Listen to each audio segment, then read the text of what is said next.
Chapter 14 Gunatraya Vibhaga Yoga, the yoga of the three gunas. The battlefield still waits. The armies remain ready. Yet, Krishna continues revealing the deepest truths of life. Arjuna listens with complete attention. Every chapter has taken him a little deeper. Now, Krishna introduces one of the most practical teachings in the entire Gita. He says, Arjuna, I will explain why people think differently, feel differently, and act differently. At first, Arjuna wonders why is one person naturally calm while another is always restless and another seems to have no motivation at all. Krishna smiles. He says, nature works through three qualities. These qualities are called gunas. Every human being has all three. The difference lies in which one is the strongest at a given moment. The first guna, sattva. Krishna begins with sattva. He describes it as purity, clarity, balance, wisdom, light. Imagine a peaceful morning. The air is fresh. Your mind feels clear. Your decisions come without confusion. There is no hurry, no heaviness, only quiet awareness. That is sattva.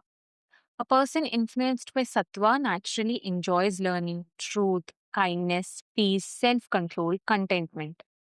But Krishna gently points out something important. Even sattva can become an attachment. A person may become proud of being good or become attached to happiness itself. So, even the purest quality is still part of nature. The second guna, rajas. Then Krishna speaks about rajas. Rajas is movement, desire, ambition, restlessness, action. Imagine someone who always wants the next achievement, the next promotion, the next goal, the next success. Their mind rarely rests. Even while succeeding, they are already thinking about what comes next. Rajas creates activity. It builds civilizations. It inspires inventions. It motivates effort. But when unbalanced, it also creates stress, comparison, attachment, frustration, constant dissatisfaction.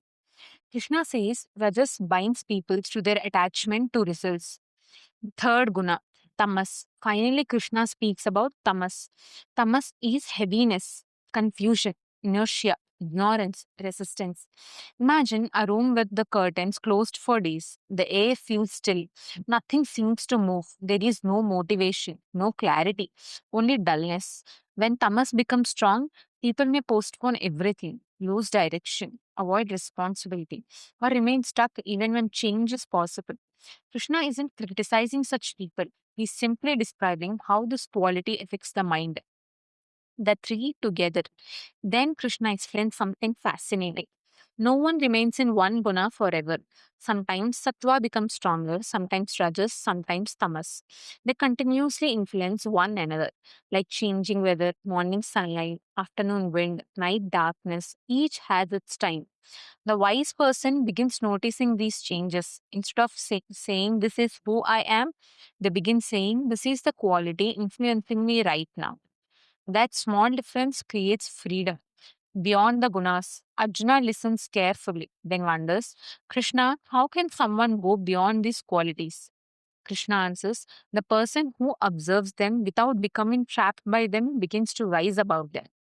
Such a person does not become arrogant when sattva appears, does not become consumed when rajas appears, does not lose hope when tamas appears. Instead, they quietly observe, they continue doing what is right without allowing these changing qualities to completely control them.